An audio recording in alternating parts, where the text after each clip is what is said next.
The night before our wedding was supposed to be a time of quiet anticipation, but for me, it became a moment of shocking clarity.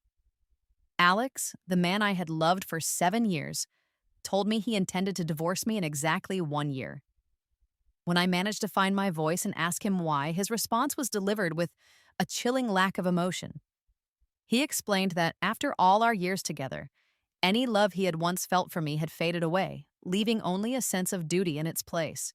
The only compensation he could offer for this emotional void, he said, was the title of being his wife, at least for a short while. I didn't scream or cry or cause the dramatic scene he might have been expecting. Instead, I accepted his terms with a calmness that seemed to surprise him, though he didn't comment on it.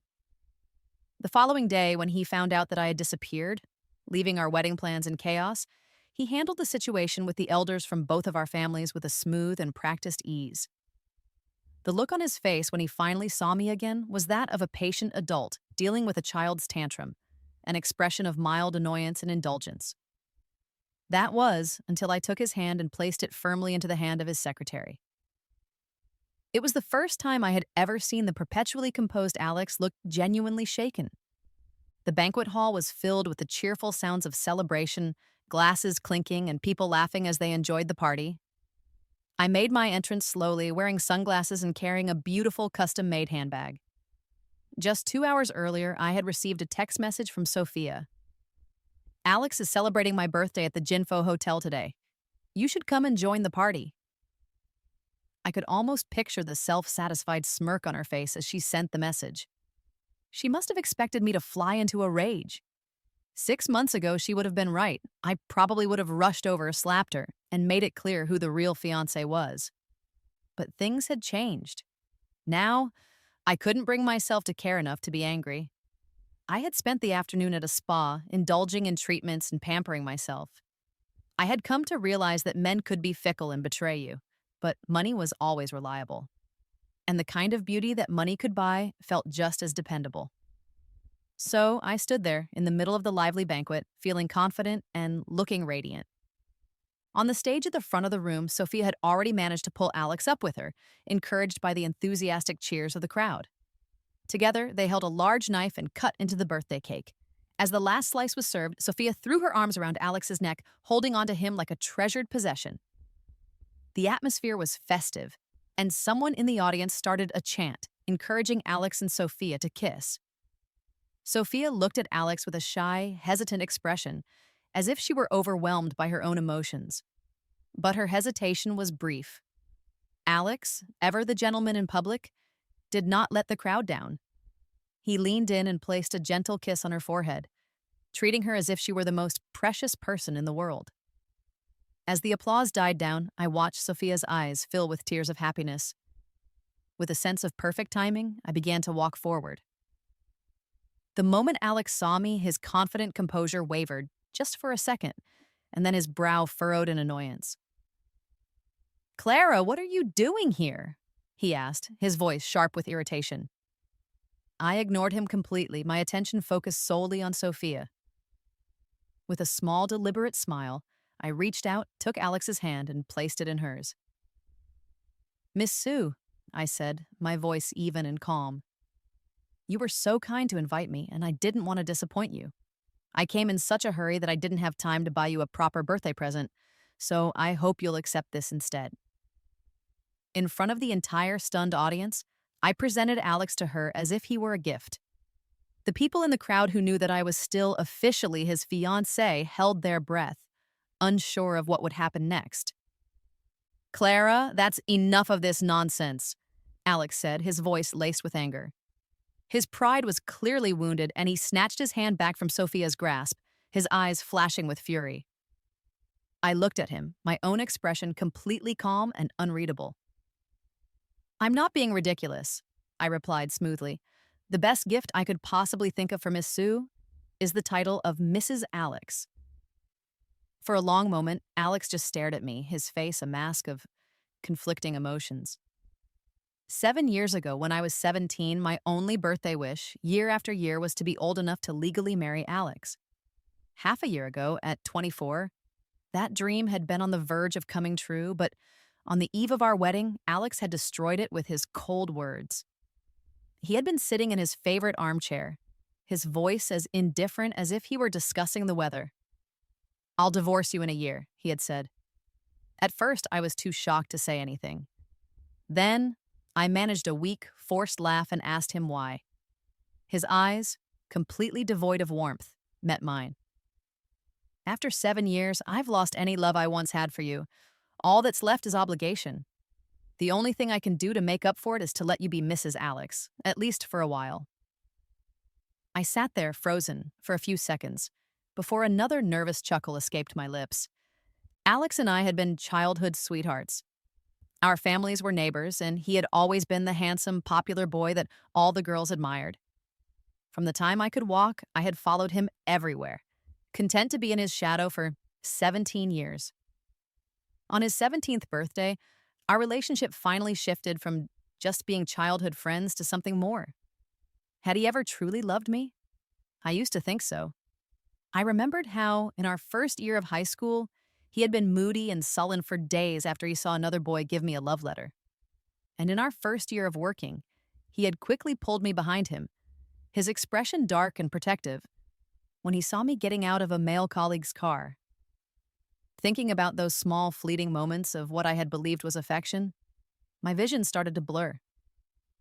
Alex must have noticed the tears welling up in my eyes because, out of habit, he reached out to wipe them away. I flinched and he hesitated, his hand hovering in the air for a moment before he slowly pulled it back, a surprised look on his face. "Clara, forgive me," he said quietly. "Just think of me as a terrible person. A marriage without love can't last. But don't worry, I won't back out of tomorrow's wedding." That was the last promise he ever made to me, and now, standing in the middle of that chaotic banquet hall, I had finally returned the favor. After he touched my hair, I remained still and silent. Alex seemed to take my lack of reaction as a sign of acceptance. He let out a soft sigh before he turned and left the room. The moment the door clicked shut behind him, my eyes fell on the delicate hairpins and rings scattered across my dressing table. A powerful urge to sweep them all onto the floor rose up inside me, but I held back, feeling a strange sense of numbness. I changed out of the bright red pajamas I was wearing and sent Alex a single text message. "I won't be attending tomorrow's wedding. Let's call off the engagement."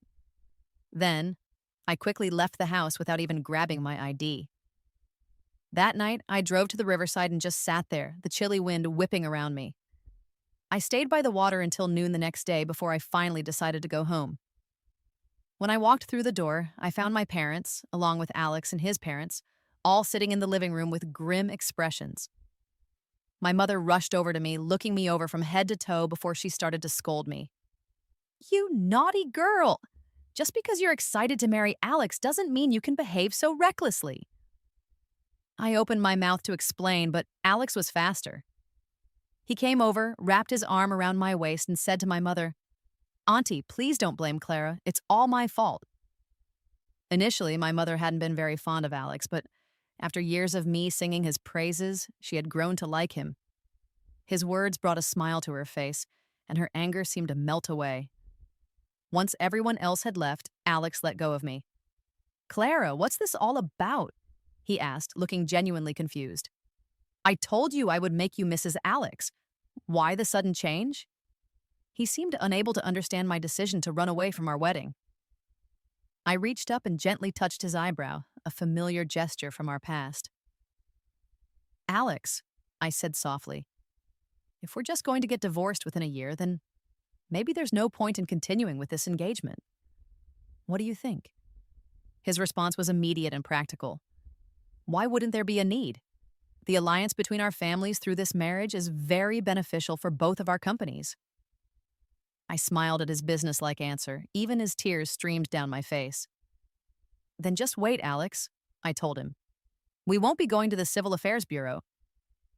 Stunned, he asked, "Clara, what do you mean?" I clarified my position.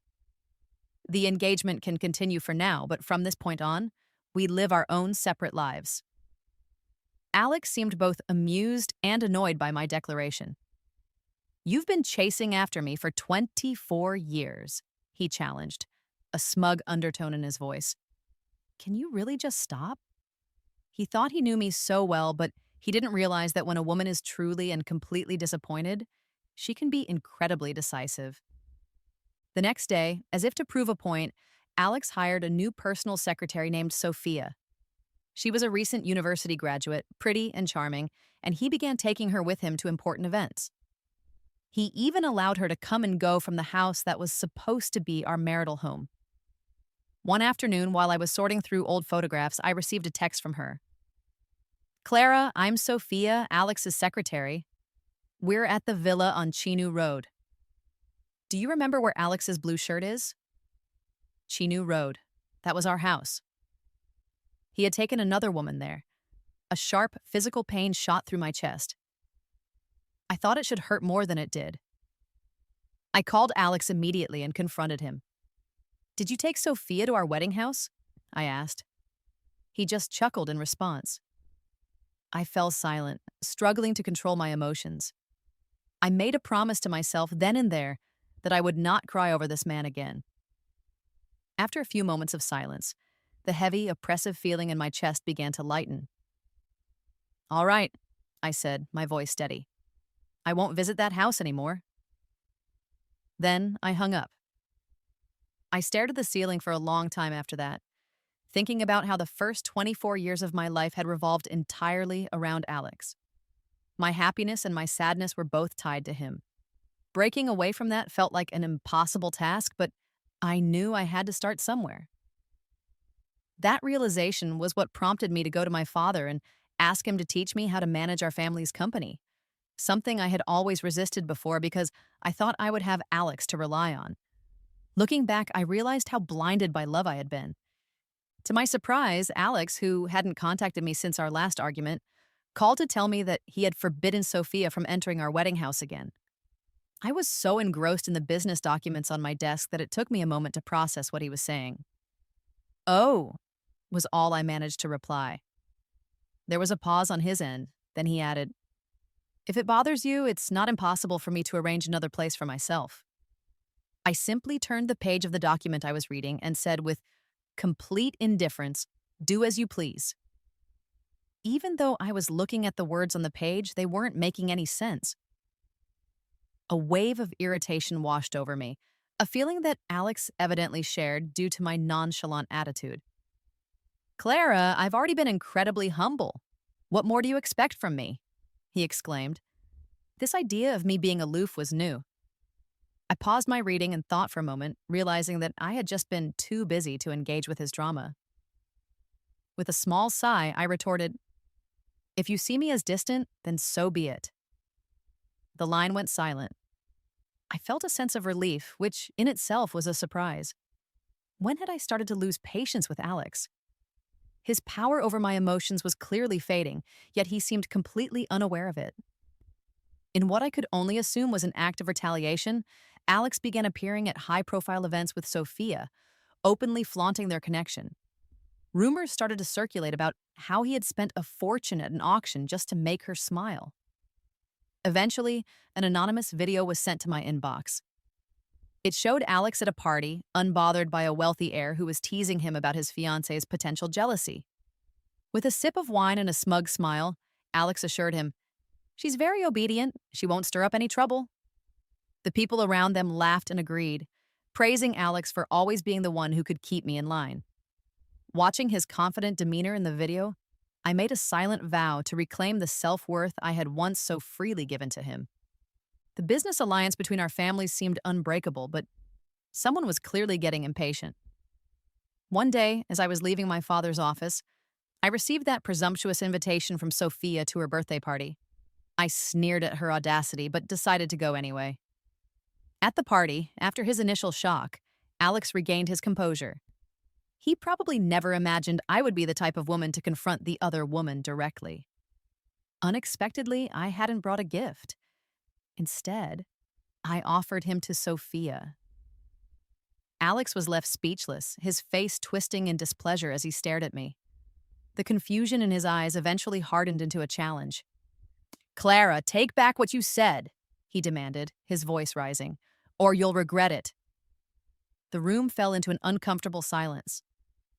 Sophia, looking intimidated, clung to Alex's arm.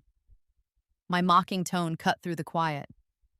President Alex, now that you have your new beauty by your side, my gift should be exactly what you wanted, right? And as for those consequences, please do tell. What could possibly happen that I can't handle? Alex's pupils widened for a moment. He gave me one last look, then pulled Sophia along with him and declared with a conceited smile, Clara, tomorrow I'll visit your family to officially break off our engagement. Just admit you made a mistake right now, and... But I cut him off sharply. Fine. He stood there, stunned, the smug smile still frozen on his face. But anyone could see the dawning realization that he had gone too far. I seized the moment and turned to walk away, hearing him call out behind me, I really will go through with it. As I left, I touched my chest and felt nothing. After 24 years, I had truly let him go. To celebrate my newfound freedom, I decided to go to a quiet bar owned by a friend for a drink. However, as I was walking through the hotel lobby, I was stopped by an unexpected sight. A tall, thin young man was cornered by a menacing-looking supervisor, looking like a frightened bird. Get out now, the supervisor yelled. There's no use begging. You've offended Mr. Chen, and you're in deep trouble. The boy pleaded with him, explaining that his grandmother was sick at home and depended on his income. The supervisor was unmoved and stormed off, leaving the boy crouched on the floor, looking completely defeated. Watching him, my initial plan to leave was replaced by a strange urge to help. I walked over and crouched down to his level. What's your name? How old are you? What's your educational background? Would you like to come and work for me? I asked in a rapid-fire succession of questions.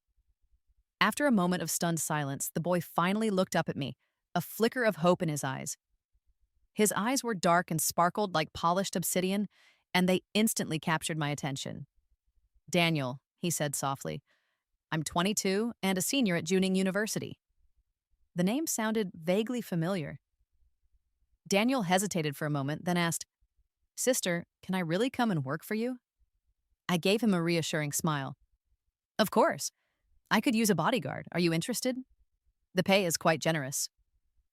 I managed to keep a straight face as I told this small lie. My father had insisted I learn judo from a young age, and I could handle myself, but I was new to the company and couldn't just create a position for him out of nowhere. A bodyguard seemed like the best solution. Daniel's face lit up. Yes, sister, I'll be your bodyguard. Thank you for this opportunity.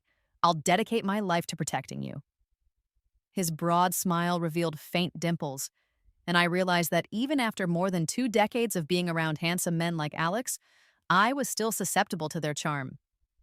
Alex's threats to call off the engagement didn't bother me at all. I told my father about my decision to hire Daniel, and he playfully tapped my nose, teasing me. Aren't you worried about inviting someone with hidden motives into your life? Despite his teasing, he hired a private detective to look into Daniel's background. The detective was efficient, and within 2 days, my father showed me the report. Everything Daniel had told me was true. Feeling confident in his honesty, I advanced him a month's salary of 20,000 won from my own savings. Daniel, with a strong sense of integrity, tried to return half of it, insisting he hadn't earned it yet. I sternly transferred it back to him, telling him, if you don't accept the salary, you don't work here. Over time, Daniel became an integral part of my daily life. He would arrive at my apartment early each morning to prepare breakfast and lunch, and then he would drive me to work. His intelligence became apparent when he effortlessly explained complex parts of project proposals that had me completely baffled. In a moment of pure admiration for his brilliance, I impulsively hugged him. He seemed embarrassed and gently pushed me away, not knowing where to look. Realizing I had been too forward, I blushed and quickly made up an excuse to end the conversation, retreating to my room. The warmth in my cheeks lingered, and just as I was starting to calm down, there was a knock on my door. I tried to act casual as I opened it. It was Daniel, hesitating before saying goodbye. I sensed something was off, but I didn't want to pry. Changing the subject, I asked about his plans for the weekend and learned that he visited his grandmother regularly. Seeing an opportunity, I suggested we go for a walk the next day, and he eagerly agreed. Despite my teasing about him being available around the clock, his earnestness was touching. As he wished me sweet dreams with a slightly raised eyebrow, I couldn't help but wonder if he was flirting with me. The next morning, I was still half asleep when I was startled by Daniel's enthusiastic arrival. Hurry, Clara, we're going camping and I've packed everything. Let's not miss the sunrise. Intrigued and now wide awake, I quickly got ready to join him, impressed by his thorough preparations. As we drove off, I playfully commented, "Anyone would be lucky to have you as a boyfriend. You take care of everything." The smile he gave me in response was enough to make any teasing thoughts I had vanish completely. The next morning, Alex's call woke me up. "I saw the news," he said, his voice tense. "Sophia's being attacked online. You know she's too innocent for all of this. It's no wonder Nissan's mother scolded her.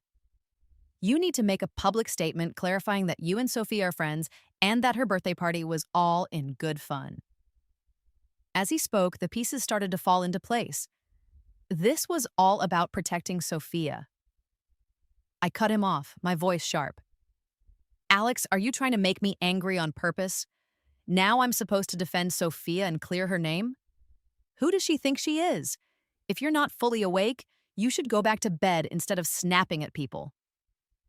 I was about to hang up when Daniel, who was sitting in the driver's seat next to me, offered me a piece of fruit on a toothpick. The car was stopped at a red light. I looked at him but didn't open my mouth. He insisted, "Just try it, just this once." I had to decline. "No thanks, that piece is too big for me." It was only then that an angry voice from the other end of the phone made me realize how my words might have sounded. "Clara, why is there a man's voice in your car so early in the morning? What are you up to?" Seeing Daniel's face flush with embarrassment, I managed to suppress my own and retorted sharply, "It's none of your business." With a click, I ended the call. Daniel quickly withdrew his hand, and I felt a wave of unease. "Are we there yet?" I asked, not daring to meet his gaze. "Yes, let's get out." I hurriedly left the car and went to get my things from the trunk. Meanwhile, Alex sat on his bed, stunned that Clara had hung up on him. She was apparently with another man. He couldn't believe it. This was the same girl who used to blush if he even kissed her. Overwhelmed, he thought back to the previous evening. He had been at a business function and had had too much to drink. Sophia was there to assist him, but it was awkward having her fend off his business associates. It got late, and he didn't think it was safe for her to go home alone. So he had invited her to stay in his guest room. He had woken up the next morning to his phone buzzing nonstop. His social media was flooded with messages, and his mother had been calling and texting him relentlessly. "If you don't love Clara anymore, be a man and end the engagement properly," one of her texts read. How could I have raised such a shameless son? As he pieced things together, he realized that the story of his supposed affair with Sophia had gone public. Someone had even posted a video from her birthday party, leading to a massive online backlash against her. The comments were vicious, but one comment from his mother stood out. "She doesn't want you anymore." When they were younger, Alex had always imagined growing old with Clara. But as his feelings changed, he had resigned himself to the idea of a loveless marriage. He never, ever expected Clara to be the one to leave him first. The thought sent a sharp, intense pain through his chest. All he wanted now was to hear her voice. Grasping at straws, he decided to call her about the cyberbullying Sophia was facing. But what he had intended to be a calm discussion had turned into an accusation, and his pride kept him from apologizing. Remembering the male voice he had heard, Alex could no longer sit still. He quickly got dressed, grabbed his keys, and rushed out the door. As he opened it, Sophia appeared from the guest room, looking sleepy. "Stay inside for now, and don't look at your phone," he instructed, before shutting the door behind him. The streets were quiet on that Saturday morning, and Alex sped towards Clara's apartment. But after waiting at her door for a long time with no answer, he reluctantly called her parents. They were polite, but had no idea where she was. After hanging up, Alex stared at his phone, at a loss. For the first time in his 24 years, he felt the discomfort of losing control. Was Clara, the girl who had been by his side his whole life, really leaving him? He sat in his car and waited, from dawn until dusk, a pile of cigarette butts growing on the ground beside his car. It was then that he finally saw her. He was about to get out of the car, but he froze when he saw her stand on her tiptoes to kiss another man. Alex remained frozen as he watched the two of them walk into the apartment building together. Instead of confronting them, he waited outside until 11 p.m. when he finally saw Daniel leave the building. His head throbbing with pain, Alex rubbed his forehead and drove away. As Daniel had stepped out of the building earlier, a gust of wind had blown some sand into his eye. Seeing him raise his hand to rub it, I had quickly stopped him. "Don't rub it. Come here, let me help you." He obediently lowered his hand, but he was so tall that even on my tiptoes, I couldn't reach his eyes. "Lower your head a bit," I suggested. A soft chuckle came from above me, and he bent down to the perfect height. I leaned in and blew gently into his eye. "Focus," I teased when I noticed his gaze wandering. "Or I won't help you." He redirected his attention, and after a few more gentle blows, he said it was okay. I looked up and saw that his eyes were clear, and I breathed a sigh of relief. Returning from our camping trip, I was in a much better mood. However, Daniel, now busy with his thesis and graduation defense, started to split his time between my place, the hospital where his grandmother was, and school. In just 1 week, he had lost a noticeable amount of weight. "If you're tired, you should take a break," I suggested. He shook his head and handed me a bowl of freshly washed cherry tomatoes. "I'm not tired at all when I'm with you," he said, his gaze so intense it made my face flush. Trying to hide my embarrassment, I asked, "Don't you want some private space?" But Daniel, who was usually so compliant, became rebellious. He reached out, lifted my chin, and looked me directly in the eyes. "Clara, I've made it quite obvious, can't you tell?" His eyes were full of unspoken feelings, and my heart began to race. In a moment of cowardice, I fled. "I'm suddenly very sleepy," I mumbled, and with a clumsy yawn, I left him in the living room and hid in my bedroom. Touching my burning cheeks, I thought to myself, "Clara, you're doomed. You've fallen in love." The next day, I was both eager and nervous to see Daniel, but he never showed up. I checked my phone, no missed calls, no messages. He was always so punctual. I dialed his number, but there was no answer. I tried again, and this time, the call connected. "Hello, Daniel," I asked, but all I heard was static. A bad feeling started to creep into my heart. I shouted into the phone, "Daniel!" This time, a rough voice answered, "Eternal love? The contact name is so mushy. I hear Miss Clara is fond of this pretty boy. Here's the deal. 1 million yuan, cash, at the suburban warehouse. If you call the police, I'll kill him." Desperate, I replied, "Don't hurt him. I'll bring the money." The man laughed loudly. I grabbed a bank card and drove as fast as I could toward the western suburbs. After sending a quick text to my parents to let them know what was happening, I called the police. When I arrived at the warehouse and saw Daniel lying motionless on the ground, covered in blood, my heart trembled. "Daniel, wake up!" I pleaded, but he didn't move. A surge of anger washed over me. "I told you not to hurt him. Since you didn't listen, you can forget about the money and you're not leaving here easily." Fueled by adrenaline, I confronted the kidnappers. There were only 4 of them, and in my rage, I attacked. After a fierce struggle, all 4 of them were on the ground groaning in pain. One of them, covering his bleeding head, mumbled something about calling the police and suing me. Just then, the sound of police sirens grew louder in the distance. I helped Daniel up, giving the unconscious kidnappers one last kick for good measure, before the police and ambulance arrived.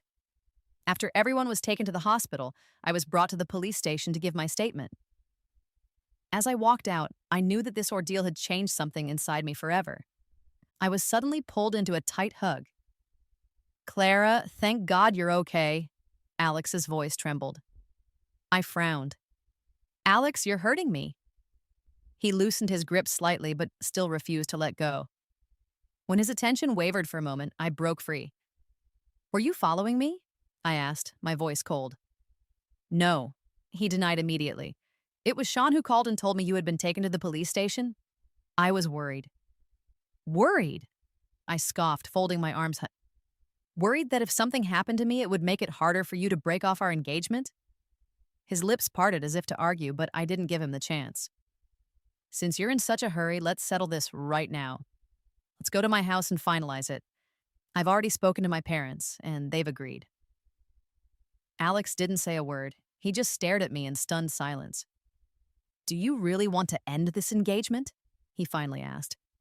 Yes, I replied without hesitation. Besides, weren't you the one who was always talking about calling it off? I'm just fulfilling your wish. You should be happy. He avoided the topic and instead asked, his tone sharper, Is this because of that pretty boy, Daniel? I turned away, refusing to answer. My silence was enough. Alex's expression darkened, as if he had been betrayed. His voice wavered, on the edge of desperation. Clara, we've known each other for 24 years. We've been together for 7. Are you really going to throw it all away like this? How can you be so heartless? I rolled my eyes. Talking to him was pointless. Think whatever you want, I said indifferently. Just then, a taxi pulled up. I opened the door and got in.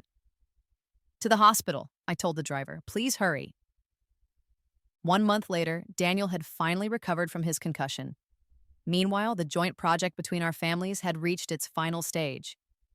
During this time, despite Alex's repeated threats, he never actually took any steps to formally end our engagement. But if he wouldn't act, I would.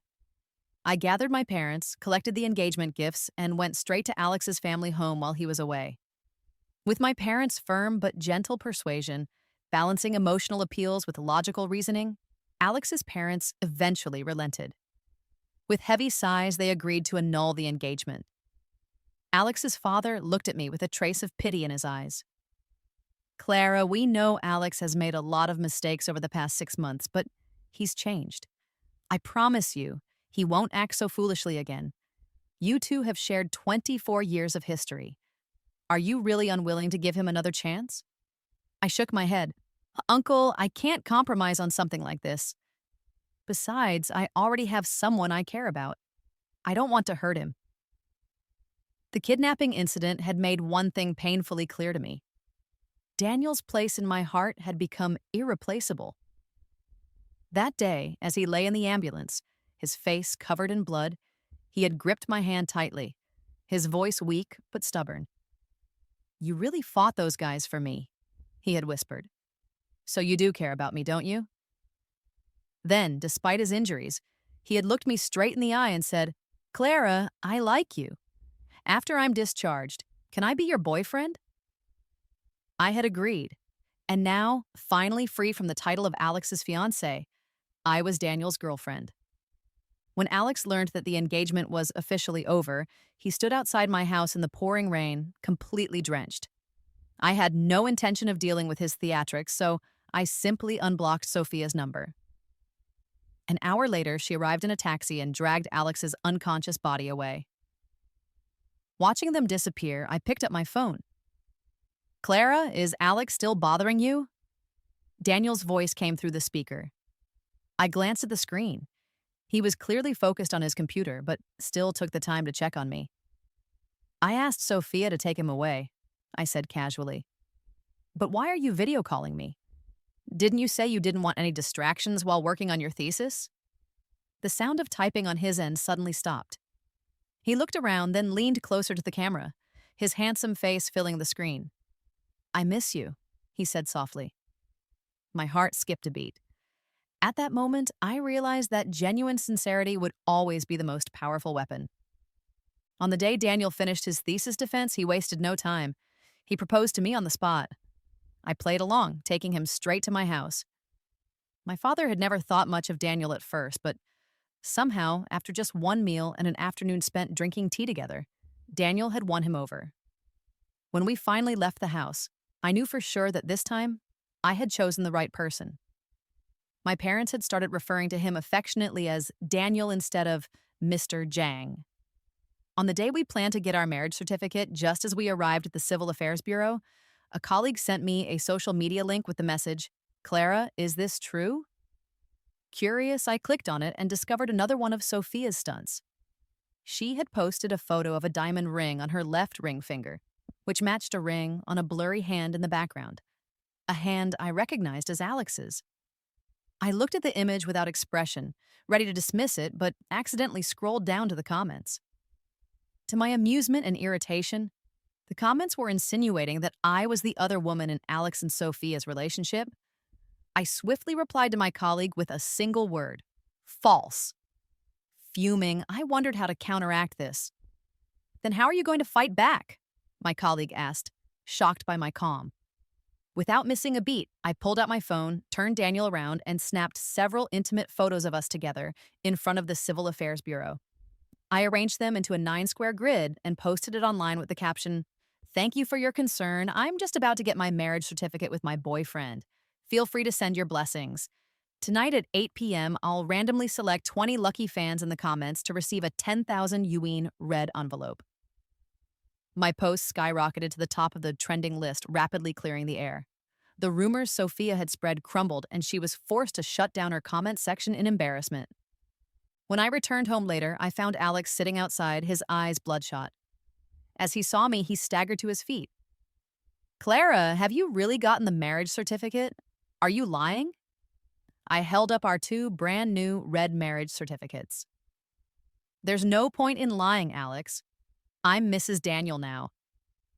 He stared at the certificates, speechless. As I was about to go inside, he called out, his voice desperate. "Clara, I admit I was wrong before, but do you really think this Daniel is a good man? I've checked his story. His grandmother isn't seriously ill. It's a lie. He's just after your money." I turned to Daniel, who met my gaze earnestly, and said, "I can explain." Alex, unable to accept the situation, protested. "He deceived you, and you're not even upset with him? I just made one small mistake, and you've held it against me forever. It's not fair. I love you, really. We've just been together so long I forgot to show it. Can't you give me another chance?" I was too tired to argue. "Alex, you claim to love me, but every time Sophia caused trouble, you always protected her. I used to have feelings for you, but I'm not a fool." Alex looked as if he had lost his last shred of hope. "I didn't know about those things on the internet. I fired Sophia. No one in our industry will hire her again. Clara, if you think this punishment isn't enough, I can—" Before he could finish, Daniel interrupted. "Alex, when Clara cared about you, you were in charge. Now that she doesn't, who do you think you are?"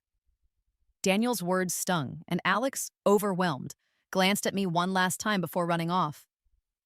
After Alex was gone, Daniel took my hand. "Clara, let me take you to my place." We approached a lavish, detached villa, and I stood there, mouth agape. Once inside, Daniel suddenly knelt before me. "I'm sorry, Clara. I lied to you. I'm not just some poor student. I'm Daniel, the head of Juning." My mind was spinning as the pieces clicked into place. The name had sounded familiar because he was indeed the head of a major corporation, an influential figure whom even my father treated with deference. "Did my parents know who you really were?" I asked. He admitted that he had spoken with my father the day he first took me home. Looking at Daniel, a surge of anger bubbled up inside me. Was it amusing to deceive me? When you took that 20,000 yuan from me, you probably thought I was the most gullible woman on earth. Daniel looked panicked. "No, it wasn't like that at all. I didn't intend to deceive you. You were so in love with Alex, and I lacked the confidence to compete with him." "Clara, you are the untouched sanctuary in my heart. I couldn't bear to cause you any pain." He suddenly stood up. "Wait here, I have something to show you." He dashed off and returned with an old notebook. "Clara," he said, handing it to me, "you might not know this, but I've had feelings for you for a very long time." I didn't respond immediately. I took the notebook and went home. It wasn't a diary, but a collection of entries about a few significant moments in his life. His mother, his stepfather, and a little girl. He wrote about the harrowing abuse he suffered as a child. He wrote about being driven out of his house and rummaging through trash cans for food, until a kind-hearted little girl at a primary school gave him her uneaten sandwich. That girl was me. I read on about how he had attended the same high school just to be near me, watching from afar as I spent all my time with my childhood friend. His writings revealed that after the deaths of his stepfather and mother, his biological father, a wealthy man, had found him and made him his heir. Adjusting to his new life was stressful, and he often found solace walking near my university. On the night of my supposed wedding, he had parked near my house, hoping to see me happy, but instead witnessed me fleeing in tears. He had followed me to the riverside, but restrained himself from intervening. At Sophia's birthday party, when I offered Alex to her as a gift, Daniel thought his chance had finally arrived. Grandma Lee, the woman who had saved him from starving as a child, was his grandmother's neighbor and friend, and her health was deteriorating. He felt a deep obligation to help her. When he was kidnapped, he knew I would come for him. Reading his confession, I couldn't help but laugh at his dramatic flair. When I opened my front door later, Daniel was there, looking disheveled, with thorny branches on his back, ready to apologize. Remembering his painful past, my expression softened. "Come in," I said, warning him. "If I find out you've lied to me again, there won't be another chance." Relieved, he half-jokingly pleaded, "Honey, could you please not pick up random people from the street in the future? If you do, I might get jealous." He blushed as he said this, adding a lighter note to our complex history.